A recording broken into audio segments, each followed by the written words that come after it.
Hey everyone, welcome back to the channel, where we break down the financial tricks that could be costing you big time. Today we're diving into Buy Now, Pay Later, or BNPL for short.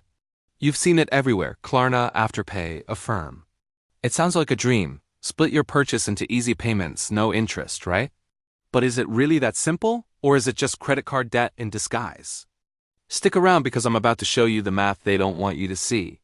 If you're using BNPL or thinking about it, this could save you hundreds. Let's get into it. What is BNPL and why is it exploding? It lets you buy something now and pay it off in installments, usually 4 payments over 6 weeks. No interest if you pay on time, that's the hook. And it's blown up. In 2025, BNPL transactions hit around $122 billion in the US alone, and it's projected to reach $184 billion by 2030. Nearly half of Americans have tried it, with Gen Z leading the charge at 64%. Why? It's convenient. You avoid that big upfront hit and it feels free. But here's the thing, it's not a gift from the shopping gods. Companies make money from merchant fees, and if you slip up, that's where the trap springs.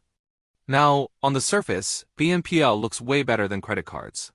Credit cards charge interest right away, with the average APR hovering around 23% in 2025. BNPL offers zero interest for its short-term plans. Plus, most don't require a hard credit check, so it doesn't ding your score up front. It sounds much better, right? Surveys show people use it to avoid interest or to skip using credit cards altogether. And get this, default rates on BNPL are lower than credit cards, around 3% versus 10%, which makes it seem safer. But spoiler alert, it's not always. Here's where it gets real. BNPL isn't regulated like credit cards, so the protections are much weaker, and late payments? They are rampant. In 2025, a staggering 41% of users reported making at least one late payment. Among Gen Z, that number jumps even higher. And why? Overspending. About 26% of users regret their purchases once the bills start stacking up. The real danger is that people start juggling multiple loans.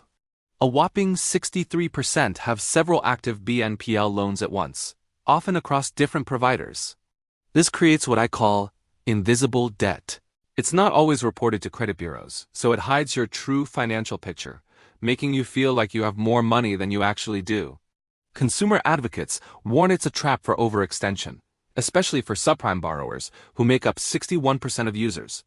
Nearly half of all users end up facing financial problems after using BNPL, like overspending or missing other important bill payments. And those late fees? They add up fast.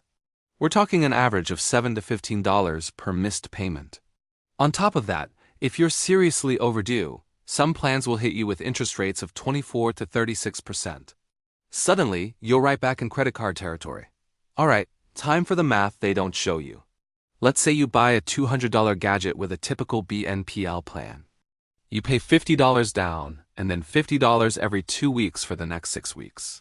If you make every payment on time, your total cost is $200. The effective interest rate is 0. Sweet, right? But now, let's spring the trap. Say you missed the third payment. Bam, an instant late fee of $10. Now that payment isn't $50 anymore. It's $60, and if the plan has a clause that adds interest after delinquency, things get worse. Let's say a 25% APR kicks in on your remaining $100 balance.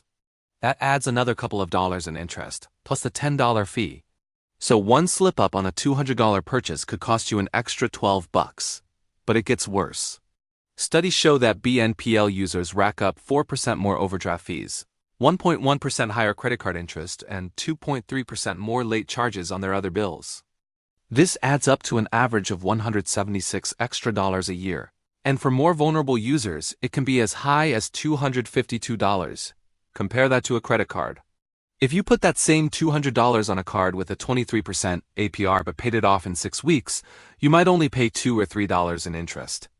A 0% BNPL offer can easily balloon into an effective annual rate of 28 to 49% once fees are factored in. And remember how people juggle multiple loans? Let's say you make 3 different $200 purchases.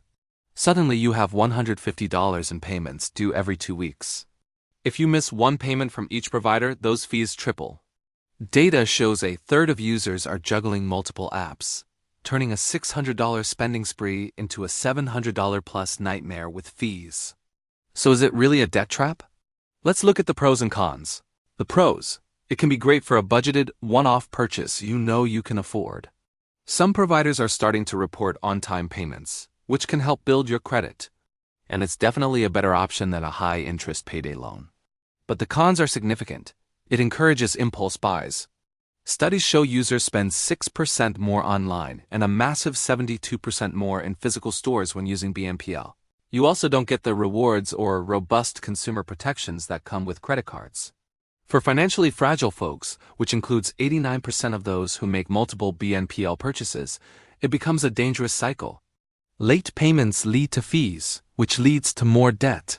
The bottom line is BNPL isn't inherently evil, but it is designed to make spending feel painless until it's not. It's the new gateway to debt for a digital generation. So is BNPL the new credit card debt trap? If you're not careful, absolutely. The math shows those easy payments can cost you way more than advertised, so here's my advice. First, treat it like the debt it is. Budget for all the payments upfront before you click buy. Second, always check the late fees and interest terms. Third, for big purchases, consider using a credit card if you can pay it off monthly. You'll get rewards and better protection. Fourth, track everything. Use an app to see all your payment due dates in one place to avoid stacking them up. And if you're already in deep, please seek help. Nonprofits like the National Consumer Law Center can provide resources and guidance. What do you think? Have you fallen into the BNPL trap or have you mastered it? Drop your stories in the comments. Like this video if it opened your eyes and subscribe for more financial breakdowns. Hit that bell because next week we're tackling crypto scams. Thanks for watching.